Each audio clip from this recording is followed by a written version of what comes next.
how you guys doing? Like, we're the best of Yeah, friends. Uh, yeah. just Of course, remember that when we see you next, Brent, when we shake your hand and you don't remember our names. Yeah. No problem, Carl. Yeah.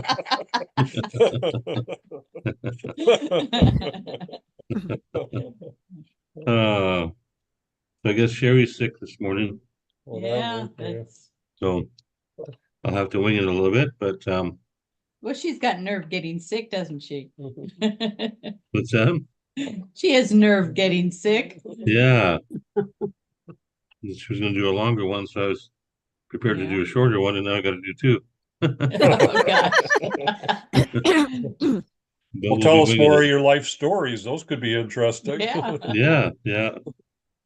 No, we'll be fine. We'll just it's it's not like I don't know the topic of what I'm going to be speaking about, so I don't need to have a whole bunch of notes, so Yeah. it'll be fun. What time am I supposed to start? I think it's at 9:30, Which is I now. think it's which is now, but obviously Sandy doesn't have it on, so You're not on the live stream or whatever. yeah. yeah. I sure like I've always liked log homes, like the um and just looking at the lodge there, it looks so pretty. Just Oh yeah, we love you it. know, Yeah, we enjoy it. yeah. Great insulator. Do you guys have a wood stove? Oh yeah, we heat with wood. Hang on a minute. Yeah. See if we can get it in. Tell me if you see it. Oh yeah. Yeah, my mother grew up with wood stove. And so the year we lived in Willits, we had a wood stove in the living room. We had the regular, gas stove in the kitchen, but in Yeah. the living room we had the wood stove. And she'd set the whatever anyway, and she'd go back and it'd be flipped on, and she couldn't finish, but it had a um, watch on it where it adjusted itself, and she Yeah. wasn't. So she just about drove her up the wall until she realized what was going on. Well, I that had little stove heats our whole house. yeah, I had a log a log home. It was actually pretty big size for a cat. It was like 2,700 square feet, and it was three Whoa. levels high, right? Oh, And wow. it had a wood stove on the bottom floor, and that was more of the original kind of cabin, and the bottom, the middle, and the top. When I saw how good that wood stove worked, I added a wood stove on the middle floor, and Mm, those two wood stoves, like you just said, Barb, heated my whole house all through wintertime wow. because you have the wood's such a good insulator. Mm-hmm. You Yeah. don't need air conditioning in the summertime, and then a couple of wood stoves, and you can heat your whole house for Yeah. wintertime. So I loved it. In fact, it's harder and harder now to get a wood stove because concerns about wood burning fireplaces or about Right. wood stoves or whatever because And they put all the catalytic converters in them that Yeah. yeah, supposedly make them more efficient, I guess, but When we put that stove in, we paid what? $50 Fifty for the dollars stove for it. off yeah, of Craigslist. Craigslist. yeah, And it's a great stove. I put more yeah. money into it, rehabbing it a couple years ago. Yeah. I put new doors and glass on it and Hey Ron, when are you getting out? what? I asked Ron when he's getting out. He's sitting there in an orange jumpsuit in the corner. Looks like he's in jail. Oh, really? Oh, Oh, we can't see him. I'm out. I'm out. I'm out. oh, I was gonna say his prison suit or Oh, yeah. I've been he's on his picking up rec trash on hour. the street. He's wearing an orange shirt today, and he just was sitting in the corner. And he I couldn't thought I see. thought I would dress for all colors. Yeah, I like it. I was giving you a hard time. Yeah. That way you can spot me. Yeah. Uh, so how you, Violet? I How are you? Oh, I'm doing good. Good. If I just didn't have the trouble with my feet and legs, I can barely get around anymore, Yeah. and I can't go anyplace. Is it, arthritis or worse than that? It's called something else, but I can't remember what they told me it. But I do have arthritis in my ankles and in my hands and Yeah. all through my body. Yeah. Well, you know what I did with mother? She had a walker around the house, but when we'd go someplace, we used the wheelchair when we'd go out. Oh, yeah, it's much easier. Well, I don't have anybody to push me in a wheelchair, so Oh, I well, don't have one. she did. Do you have any where you located? What area? Do you know any family nearby there? Who are you talking to, Brent? Violet. Violet, Oh, that's what I thought. He's asking Oh, where what? Violet lives. Visalia. And do you know any family out there? I've got one daughter in Dinuba, which is 20 miles away, and she Yeah. comes every Wednesday and does my grocery shopping for me. Yeah. Other than that, I don't have any company. You guys are my family. Yeah. Always look forward to seeing all of you. Yeah. I always, one thing I noticed in a lot of Adventist communities is somebody starting a retirement home. And I've always found them to be really kind of a successful and very much a blessing because when you have a um, Adventist retirement home, then a lot of people in those type of situations, you might not have family around, but all of a sudden you go to the same retirement home, you have people you've gone to church with for 30 years, 40, like you, or there's people that come visit you anyway because the church comes to visit you or whatever. So I wish there was more of those sort of church-based retirement homes. I used to go to the one that was in our community. I would go because they didn't have a preacher, um, like a pastor. They asked me if I would do a sermon twice a month, and they asked another guy to do it. So I would go there on the Sabbath and do a sermon over there. So I don't want to go into a retirement home as long as I'm able to stay here by myself. I yeah, plan on it. no, I know, and I feel the same way.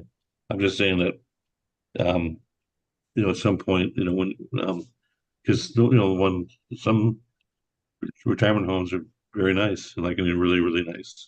Those are few and far between. But anyway, my mom's my mom's had a stroke and stuff like that. And she's in a home right now, and that's one of my priorities when I get back is to get her out, and take care of her, take care of her myself, sort of thing. You know what I mean? Like Mhm. it's hard to be separated from people. You know, yeah. I haven't So, been able to see. so many times All when right, it's time. This morning, we're going to have Mr. Brett Meekle share some things. We were going to have Sherry Hall share some good things, but she did get a little sniffle. And so she decided to stay in her cabin for a bit. Maybe she'll share later, maybe not. But this morning, we'll have Brett Meekle share some things. And so I give it to you, Mr. Brett Meekle. Okay,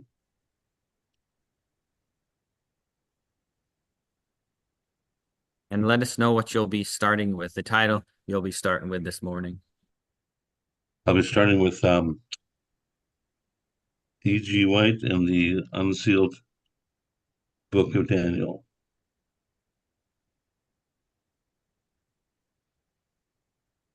Can you see that? Okay. yes, Yes. Okay.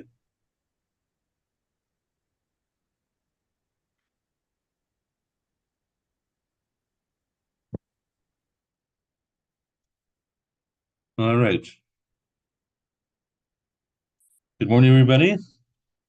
Coming to you from Bible Explorations on the Sabbath morning, October 26th, and most of our group are still at the Tabernacle camp and having the Sabbath today and heading back tomorrow. So the end of the 8 days, and so really had a couple of Sabbaths in a row here. So glad to be with you. Remember, Tabernacles is an in-gathering meeting, and it's a celebration. And so I was scheduled to do one sort of a shorter talk today, but unfortunately Sherry got sick and she's resting right now, and so hopefully she'll be able to come this afternoon and give her presentation. So so what I'm going to do to start off with, remember that we looked at what is the purpose of being called to rise up and measure the temple, and we saw that the Lord gave Ezekiel that purpose when he called him to rise up and measure the temple. And so the Lord said to Ezekiel, "Thou son of man, show the house, which is the house of the Lord, to the house of Israel, that they may be ashamed of their iniquities, and let them measure the pattern. And if they be ashamed of all that they have done," because why would they be ashamed? Because of how far they've deviated from the pattern and what they've missed out on by doing that. If they be ashamed of all that they have done, show them the form of the house and the fashion of it, and the goings out thereof, and the comings in thereof. Show them, all these, that have not left the house, and how, just show them more and more, and the ordinance of the house, and all the forms thereof, and all the laws thereof, and write it in their sight, so that they may keep the whole form thereof, all the ordinances thereof, and do them. This is the law of the house. So he shows Ezekiel so that Ezekiel can show his generation. So as we've been going through this, we see that Ezekiel is given two major instructions. First instruction is to digest this open book, to literally eat it up and digest it. And that he does that first, so that once he's digested, once he's fully consumed, so it's sort of like food to him, then he'll be prepared to meet his calling, which is then to go out with the Spirit of the Lord and give that message to the people. So there's that, and then the very next instruction is to measure that, measure the tabernacle. So I've mentioned a few times that book is open when we see the generation in Revelation. The book is open in the hand of the angel, whereas in Daniel, the book was sealed in that prophecy. So I've mentioned that this is the same book, and so there was because I had a shorter one this morning. There's some questions that came out of the camp meeting there about what did Ellen White say about that, and is that, how do we know that's the same book? How do we know that the book that in Revelation 10 is the same book in Daniel 12? So I put some of this together and found a really good source and wanted to share it with you of what Ellen White says about that. So that's where we're going to start. Ellen G. White on Daniel and the Revelation, and she goes through each of the chapters, comparing Daniel and Revelation. And so this is chapter 10, which is the chapter we're talking about that has that open book. And you can see the subject she has. It's the book opened, the time of the end, the close of prophetic periods, sounding of the seventh trumpet, and the sweet and the bitter. And we're just going to take our time and go through it. So verse 1, and I saw another mighty angel come down from heaven, clothed with a cloud, and a rainbow was upon his head. And his face was as it were the sun, and his feet as pillars of fire, and he had in his hand a little book open. And he set his right foot upon the sea and his left foot upon the earth. And this is her comments. It says, in this scripture, we have another instance in which the consecutive line of thought is, for a time, interrupted. And this chapter comes, as in the same way, as a, and she calls it a parenthetical prophecy. Parenthetical prophecy. It closed with the events of the sixth trumpet. So the six trumpets have been before in chapter 9, and now this comes into the sounding of the seventh trumpet.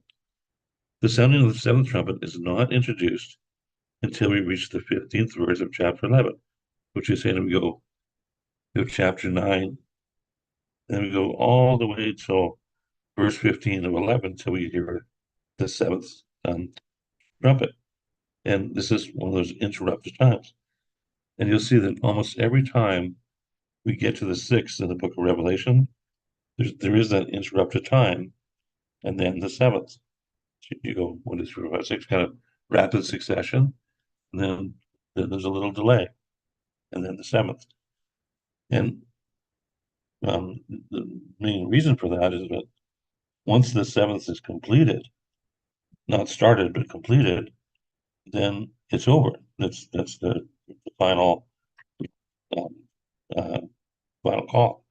So there's a little period of interruption. This is one of them, and she's making a point of that. Of course, I got somebody knocking at the door here. I'm good, thanks. No, I'm good. Everything is fine.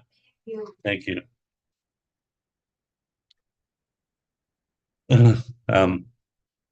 So the whole of chapter 10 and a portion of chapter 11, therefore, come in parenthetically between the sixth and seventh trumpets. That which is particularly connected with the sounding of the sixth trumpet is recorded in chapter 9. The prophet has other events to introduce before the opening of another trumpet, and takes occasion to do it in the scripture which intervenes to the 15th verse of 11. So he's saying there's something important he wants to introduce here before the sounding of the seventh.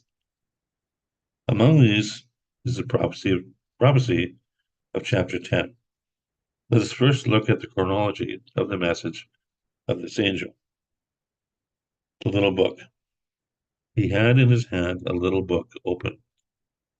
There's an necessary inference to be drawn from this language, which is that this book was at some time closed up. We see the book is open. Why was it emphasized that this book is open? And she says there's necessary inference to say at some time it must have been closed up. We read in Daniel of a book which was closed up and sealed to a certain time.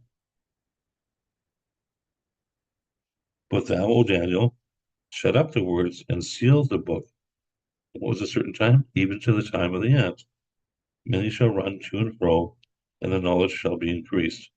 Daniel 12:4.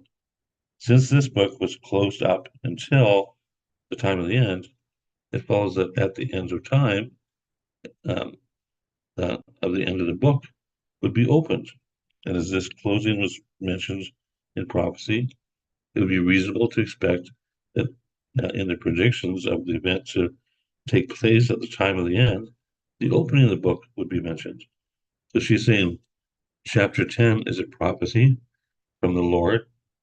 Remember, this was given in 95 AD. It was given way back in the first century to John to witness. And it's talking about the time of the end of the seventh, the seventh trumpet. And so he's prophetically mentioning when that book is going to open, just like prophetically to Daniel, because Daniel was able to foretell, the first advance of Jesus, the 70 weeks and all stuff. But on this one, prophetically was told to seal up that book. That's what she's saying there. There is no book spoken of as closed up and sealed except the book of Daniel's prophecy. And there's no account of the opening of that book unless it is here in the 10th of Revelation. We see furthermore that in both places, the contents ascribed to the book are the same. So just, to stop here for a second and say, so for those that were questioning, is this the same book? I said I hadn't read this before or whatever, but came to the conclusions for the same reasons, really. And so this kind of verifies that what does Ellen White say? Is that the same book? Yes, it's the same book in chapter 12 of Daniel and chapter 10 of Revelation. This book, which Daniel had directions to close up and sealed, had reference to time. What was the book about? How long shall it be to the end of these wonders? So what's closed up? It's what was to be sealed? The answer to that question: how long shall it be to the end of these wonders? Prophecy, time. And when the angel of this chapter comes down with the little book open, in which he bases his proclamation, he gives a message in relation to time. Time shall be no longer. Well, that's a pretty straightforward answer. In Daniel, this is back in the 6th century BC. How long shall it be? And with the angel in Revelation, time shall be no longer. So it's about now. Now is that time. Now is the end time. Nothing more could be required to show that both expressions refer to one book, and to prove that the little book which the angel had in his hand open was the book of the prophecy of Daniel. I'm sure that's very clear. Some people have read this before and say, oh, what's in the books are the prophecies of Daniel. It's not the prophecies of Daniel. It's the prophecy of that book in Daniel, just like it's the prophecy of that book in Revelation. So it's not a book just with the prophecy of Daniel in there. That book is the prophecy. So it says this book was prophesied to be shut. This book was prophesied to be open. So an important point is now determined towards settling the chronology of this angel, where we have seen that the prophecy, or particularly the prophetic periods of Daniel, were not to be open till the time of the end. And if this is the book which the angel had in his hand open, it follows that he proclaims his message this side of that time, when the book should be opened. Or the book should be opened, or somewhere this side of the commencement of that time of the end. All that now remains on this point is to ascertain when the time of the end commandment and the book of Daniel itself furnishes data from which this can be done. In Daniel 11, from verse 30, the papal power is brought to view. In verse 35, we read, and some of them of understanding shall fall, to try them, and to purge, and to make them white, even in the time of the end. Here it is brought to view the period of supremacy of the little horn, during which time the saints, times and laws were to be given into his hands, and from him suffer fearful persecutions. This is declared to reach to the time of the end. It ended AD 1798, where the 1260 years of papal rule expired. That's when the Pope went into captivity, etc., etc. There, the time of the end commenced, and the book was opened. And since that time, many run to and fro, and knowledge of these prophetic subjects has marvelously increased. So what she's saying here is, okay, when did the end times begin? When was that book open? And she said exactly when the 1260 days ended, then that book was open. And pay attention to the whole thing, though. That's not the end of what she's talking about here. The chronology of the events of Revelation 10 is further ascertained from the fact that this angel is indicated with the first angel of Revelation, or is identical with the first angel of Revelation 14. The points of identity between them are they both have a special message to proclaim, they both uttered their proclamation with a loud voice, they both used similar language, referring to the great creator as the maker of heaven and earth, the sea and the things that are therein. They both proclaim time, one swearing that time should be no more, the other proclaiming that the hour of God's judgment has come. But the message of Revelation 14:6 is located this side of the commencement of the time of the end. It is a proclamation of the hour of God's judgment come, and hence must have its application in the last generation.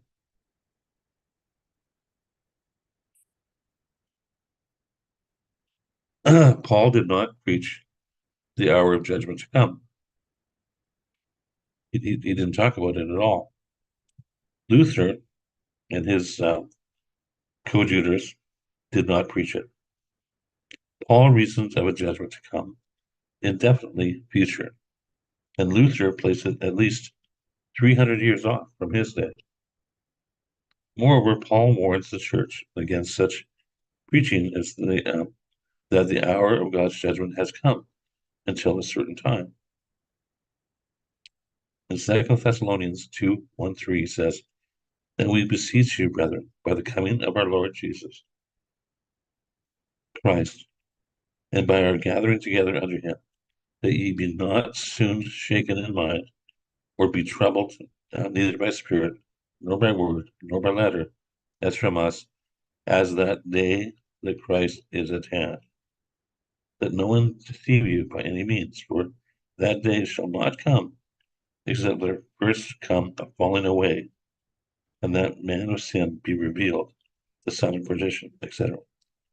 Here Paul introduces to our view the man of sin, the little horn, the papacy, and covers it with caution that the whole period of his supremacy, which, as already noted, continued 1260 years, ending in 1798. In 1798, therefore, the restriction against proclaiming the day of Christ at hand ceased. 1798, the time of the end commenced, and the seal was taken from the little book. Since that period, therefore, the angel of Revelation 14 has gone forth proclaiming the hour of God's judgment come. And it is since that time, too, that the angel of chapter 10 has taken his stand on the sea and the land and sworn that time shall be no more. Of their identity, there can be no question, and all the arguments which go to locate the one are equally effective in this case as the other. We need not enter into any argument here to show that the present generation is witnessing the fulfillment of these two prophecies. In the preaching of the event, more especially from 1840 to 1844, began their full and circumstantial accomplishment. The position of this angel, one foot upon the sea and the other on the land, denotes the wide extent of this proclamation by sea and by land. Had this message been designed for only one country, it would have been sufficient for the angel to take his position on the land only. But he has one foot upon the sea, upon which we may infer that this message would cross the ocean and extend to various nations and divisions of the globe. And this inference is strengthened by the fact that the Advent proclamation above referred to did go to every missionary station in the world. More of this on chapter 14. Verse 3, "And cried with a loud voice as when a lion roareth, that when he had cried, 7 thunders uttered their voices. And when the 7 thunders had uttered their voice, I was about to write, and I heard a voice from heaven saying to me, Seal up those things which the 7 thunders uttered, and write them not. The seven thunders, it would be vain to speculate to any great length upon the seven thunders in hope of gaining definite knowledge of what they uttered. We must acquiesce to the fact that directions given to John concerning them, and just leave them where he left them, sealed up, unwritten, and consequently as unknown. There is, however, a conjecture extent in relation to them, which may not inappropriately be mentioned here. It is that what the seven thunders uttered is the experience of the Adventists engaged in that movement, embracing their sore disappointment and trial. Something evidently was uttered, which it would not be well for the Church to know, and for God to have given an inspired record of the Advent movement in advance would have been simply to defeat that movement, which we verily believe was in all its particulars an accomplishment of his purposes and according to his will. Why then any mention of the seven thunders at all? Going of the above noticed conjecture, the conclusion would be that we, having met in our history with sudden, mysterious, and unexpected events, as startling and strange as thunders from unclouded sky, might not give up in utter perplexity, inferring, as we may, that all is in the order and providence of God, since something of this nature was sealed up and hidden from the Church. And the angel which I saw stand upon the sea and upon the earth lifted up his hand to heaven, and sware by him that liveth for ever and ever, who created heaven and the earth therein, and the earth and the things therein, and the sea and the things which are therein, and there should be time no longer. And this is important, and I'm going to kind of stop in a minute to kind of explain all this, but time no longer. What is the meaning of this most solemn declaration? It cannot mean that with the message of this angel, time, as computed in this world, in comparison with eternity, should end. For the next verse speaks of the days of the voice of the seventh angel. Chapter 11, 15 to 19 gives us some of the events to take place under the trumpet of that which transpire in the present state. They cannot mean probationary time. That does not cease until Christ closes his work as priest, which is not till after the seventh angel has commenced to sound. Revelation 11, 15, 19, 15, 5, 8. It must therefore mean prophetic time, for there is no other to which it can refer. Prophetic time shall be no more. Not that time should never be used in a prophetic sense, for the days of the voice of the seventh angel spoke of immediately thereafter, doubtless mean the years of the seventh angel. But no prophetic period should extend beyond this message. Those that reach to the latest point would all close there.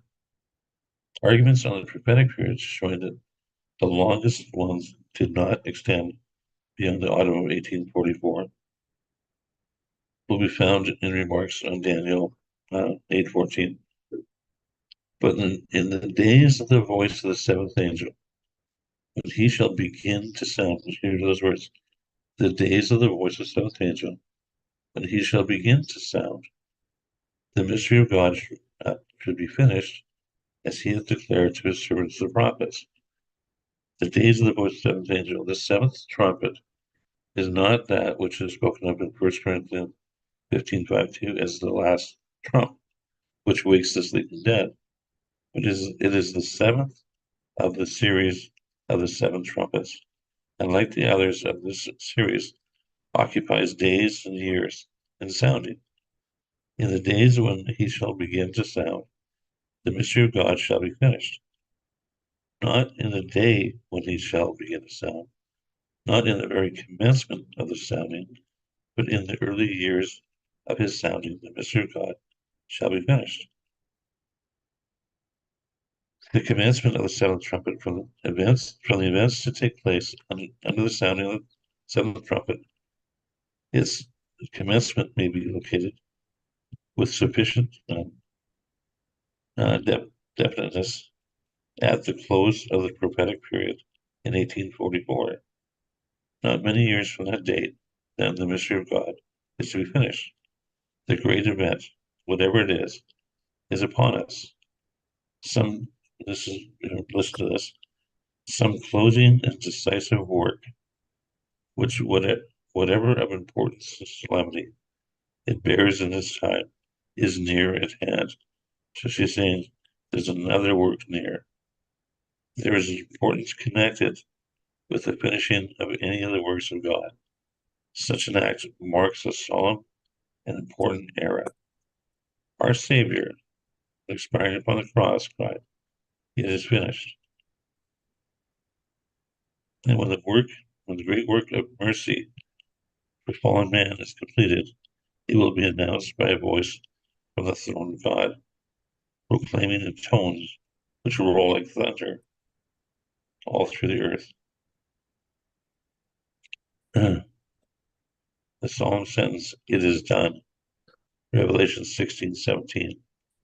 It is therefore no uncalled for solitude which prompts us to inquire what bearing such events have upon our eternal hope and interest.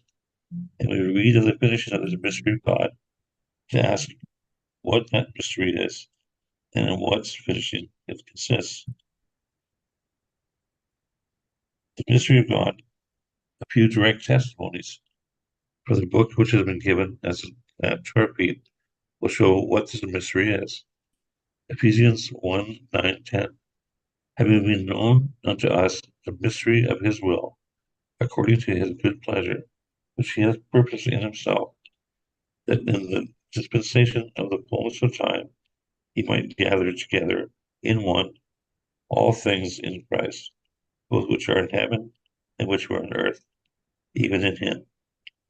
Here God's purpose to gather together all in Christ is called the mystery of his will. This is accomplished through the gospel, Ephesians 6:19. And for me, Paul asks that prayers be made, that utterance may be given unto me, that I may open my mouth boldly to make known the mystery of the gospel. Here the gospel is declared plainly to be a mystery. It is called in Colossians 4:3, the mystery of Christ.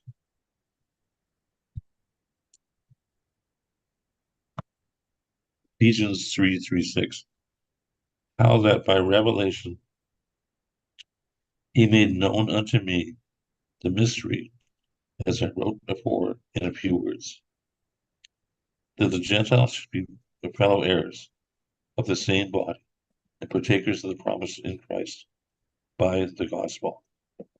Paul here declares the mystery was made known to him by revelation, as he had written about before. And this he refers to in his epistle to the Galatians, where he recorded what had been given to him by revelation. In these words, "But I certify you, brethren, that the gospel which was preached of me is not after man, for I never received it from man, neither was I taught it, but by revelation of Jesus Christ." Galatians 1:11-12. Here Paul tells us plainly that what he received through the revelation was the gospel.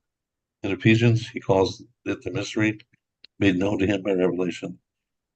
And as he had written before, the epistle to the Galatians was written in AD 58, and that to the Ephesians in AD 64. In view of these testimonies, few will be disposed to deny that the mystery of God is the gospel. It is the same then as if the angel had declared, "In the days of the voice of the seventh angel, when he shall begin to sound, the gospel shall be finished." But what is the finishing of the gospel? Let us first inquire for what it was given. It was given to take out from the nations and people, for God's sake. Acts 15:14. Its finishing must be a matter of course, to be the close of this work. It's God's last call. It will be finished when the number of God's people is made up, mercy ceases to be offered, and probation closes. The subject is now before us in all its magnitude. Such is the momentous work to be accomplished in the early days of the voice of the seventh angel, whose trumpet notes have been reverberating through the world since the memorable speech, or since the memorable epoch of 1844. God is not slack, his work is not uncertain. Are we ready for the issue? Verses 8, the voice which I heard from heaven spoke unto me and said, take the little book which is open in the hand of the angel, which standeth upon the sea and upon the earth. And I went unto the angel and said unto him, give me the little book. And he said, take it and eat it up, and it shall make thy belly bitter, for it shall be in thy mouth sweet as honey. And I took the little book out of the angel's hand and ate it up, and it was in my mouth sweet as honey. As soon as I had eaten it up, my belly was bitter. In verse 8, John himself is brought into act as part of the representative of the church, probably on account of the succeeding peculiar experience of the church, which the Lord of the prophecy would cause to be put on record, but which could not well be presented under the symbol of an angel. When only a straightforward proclamation is brought to view without including the peculiar experience which the church has passed through in connection thereof, angels may be used as symbols to represent the religious teachers who proclaim that message, as in Revelation 14. But when some particular experience of the church is to be presented, the case is manifested differently. This could most appropriately be set forth in the person of some member of the human family. Hence, John is himself called upon to act as part of the symbolic representation. And this being the case, the angel who here appeared to John may represent that divine messenger who, in the order which is observed in all the work of God, has charge of this message, or he may be introduced for the purpose of representing the nature of that message and the source from which it comes. There are not a few now living who have, in their own experience, met a striking fulfillment of these verses in the joy with which they received the message of Christ immediately second coming, the honey-like sweetness and the precious truths that were brought out, and the sadness and pain that followed. When at the appointed time in 1844, the Lord did not come, but a great disappointment did. A mistake had been made, which apparently involved the integrity of the little book they had been eating. What had been so like honey to their taste suddenly became like wormwood and like gall. But those who had patience to endure, so to speak, the digesting process, soon learned that the mistake was only in the event, not in the time, and that what the angel had given them was not unto death, but to their nourishment and support. See the same facts brought to you under a similar figure in Jeremiah. And he said unto me, thou must prophesy again before many peoples and nations and tongues and kings. John, standing as representative of the church, he receives from an angel another commission. Another message is to go forth after the time when the first and second messages as leading proclamations ceased. In other words, we have here a prophecy of the third angel's message now, as we believe, in process of fulfillment. Neither will this work be done in a corner, for it is to go before many peoples, nations, tongues, and kings. Well, that's not good. Yeah. Yeah. And we might cover more of that there, but so that was every chapter or every verse of chapter 10. And so, we look at what do we conclude from that? Well, it is the same book. It's the same book. and it is the same purpose. And one of the things she said in there was that this sounding is many years, the sounding of when it begins to sound and when it completes. She mentions the 1798 after the 1260 years. And she mentioned that from that time was the beginning of the end time. And then she mentioned 1844. I've said to you in the past that 6,000 years, the 6,000 year, if you went to prophetic time, would be right at the same time, 1798. That'd be 6,000 prophetic years from Adam. But observed years, when you get into 365 years, is like 1886. Right in that range, 1886, 1887. So there's a window between, let's just say, 1800 and 1887, where, depending on whether you use observed time or prophetic time, when the sixth day becomes the seventh, when the seventh day starts, and when that coincides exactly when the 1260 years are up, and exactly when Ellen White says that the end times commenced. Now there's a period when you I mentioned to you that there's these time frames are like bricks, like a 69-year brick, or prophetically a 70-year brick. But is someone trying to talk to me, or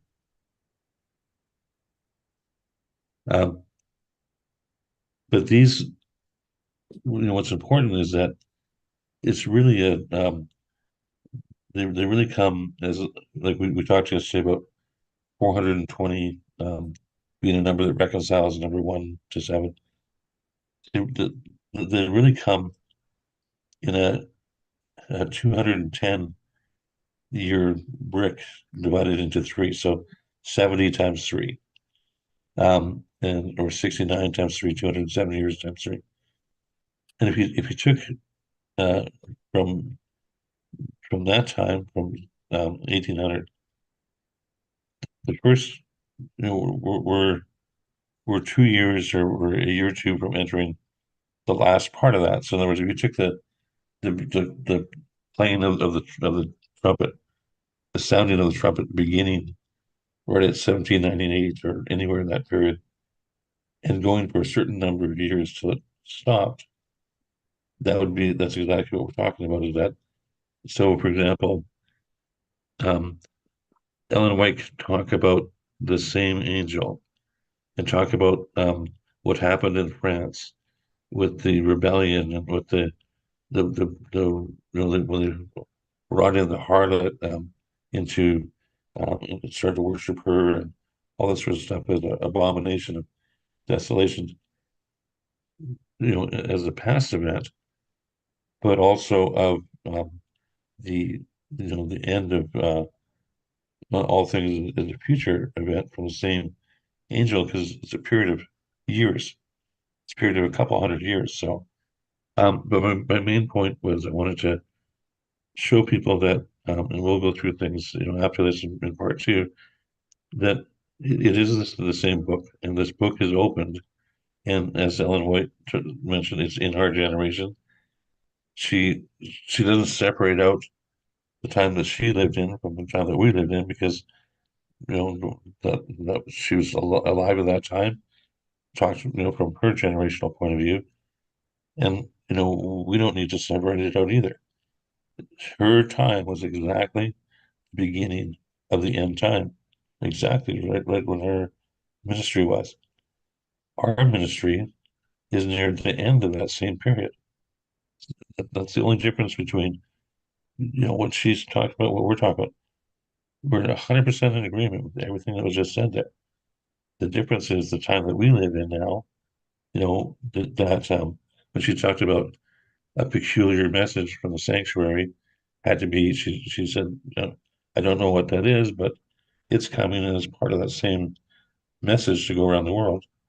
We're exploring that. We're following the instructions to go back and measure the sanctuary, measure the temple. So it's that part. that she talked about that we're actually doing right now. So, yeah, let me just take it off share for a second. Just let's see you guys face to face. So, the book is the same book. We have to realize it's long periods of time. When you're talking 6,000 years, then 210 years, 140 years, 70 years is a small amount of time. But that's the time that work gets accomplished. And so Ellen White, like prophetically, Ellen White and us live in the same generation. We're in the same, the beginning of the seventh day. Every as soon as six is over, you're in the seventh day. So and a lot of people kind of get that confused. Like when you look at the first century, that goes from 0 to 99 years. 100 years is the end of the first century. 101 years is the second century. 102, 103, all the way up to 199. When you get to 200, you're now in the third century. So when you get to 6,000, you're in the seventh day. 6,001 day is the seventh time. So Ellen White and that whole generation was born if you take a day for 1,000 years, 1,000 years per day, they were born at the very beginning of the seventh day. And we're still living very early in the seventh day, but we're in the seventh day. If we went for another 1,000 years, it'd be the eighth day. So we're in the same generation, and that horn that's blowing, that trumpet that's blowing, it says in the days of the seventh angel, when he's about to blow, these things will happen, and it mentions specific things. So there's events to happen during the seventh day, but it's the same book. And what is that book? What was it? What was it sealed? It was like how long till these things end? And what does the angel say in Revelation 10? Time no more. It's the time, where all prophecy comes to fulfillment. And it's like you're sitting there on the Sabbath at the end of Tabernacles. You're leaving today or tomorrow, and then there's no more until next year. So there comes a time when it's the end. Now, hopefully, the time is joyous, even though some people might be sad to leave or whatever. But when you look back and the time you had, it's joyful. It's, you're hugging each other, saying goodbye. Just like if you knew that tomorrow morning you woke up and it would be the end of time and Jesus would be coming. Yeah, that period's over so that the new can be ushered in. But it's a time of joy, a time of excitement and joy, taking off these tabernacles and putting on these mansions that Jesus has prepared for. So, I think that's so. Is there any questions about that particular subject, and then we'll take a little break and do part two. Any questions about the book of Daniel being the same book I as just want to make a comment about the counting of time. It's very similar to us having a birthday. When we reach the next year, it's the first day of the next year. And that's exactly what you're talking about here. Once we reach that 6,000th year, we're starting on the 7th. It's the Right. same with us with our ages. Yeah, we have um yeah, we're in the seventh day. We've been in the seventh day. There's two ways to count it: either prophetic years, 360 day years, or observed years. But if you count it prophetically, that was read at 1798. It would have been 59999. 1799 to 1800 would be 6,000. It's interesting that at 4,000 prophetic years, exactly 4,000 prophetic years, was the abomination of desolation. And at 6,000 prophetic years was the Pope going into captivity.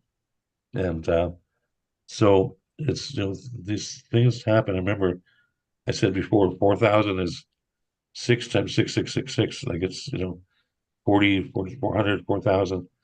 They're all 6 times 666. 6,000 same in the same way. So these certain things happen that just, at these times. But once the six is over, then the very next stroke of the clock is the beginning. I don't know if you've ever seen. I used to have this little poster in my room, and it would make me so happy. It was a little. All it was a sunrise at horizon, sunrise, and it very simply just said, "Today is the first day of the rest of your life." And it always makes me happy, going, "Okay, I got the. It's no matter what happened yesterday. Today's the first day of the rest of your life." And you can think the same way. When as soon as the sixth was over, today is the first day of the seventh, year of your life. Like Melissa just said, it's like your birthday. It's the first day of the seventh year of your life. So that other time is over. So this book, it's not a. We're at the end of that, um, of that little window, from the 210-year window. We're we're at the end of it. We're this generation. We're 69 years from it being at most. And like I said, we'll talk more about it at other times. But there's no necessity for it to go 210 years. Quite often in the past, things have happened at the beginning, middle, or end of that window. So we don't know for sure. That's why I never say, "Oh, Christ is coming at this time or that time," because I don't know what event. There's an event coming soon. You know, there's something will um, commemorate that 2027. When we get into that last window. And there should be something to commemorate 2031 when we get into 2,000 years from his resurrection. There's lots of things that could happen that, but it's God's choosing. But what we do know is as sure as you're sitting there at the tabernacles right now, is today is the last day. Tomorrow you move on. So time is different from when you arrive there at the beginning of tabernacles to when you leave there. And so if you think of the first day you walked in there, 8, 9 days ago, that's when Ellen White was born, to today being when you're born, you're still all part of the same generation. It's not over in one day or 1 year or whatever. It's a period of time, like a brick, like a stone in a temple. That makes sense. So the book of Daniel is not the whole book. We can read most of the book of Daniel. It's not sealed. There's just a prophecy given to Daniel that this particular one that he's not supposed to write down, the small little part that he's not supposed to write down, will be opened at the end time.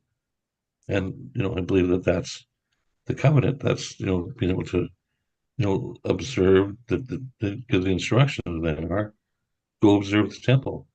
What's the only clue you're given? Go observe the temple. So that's where we see all the things we've seen. Any other questions or comments about that first part?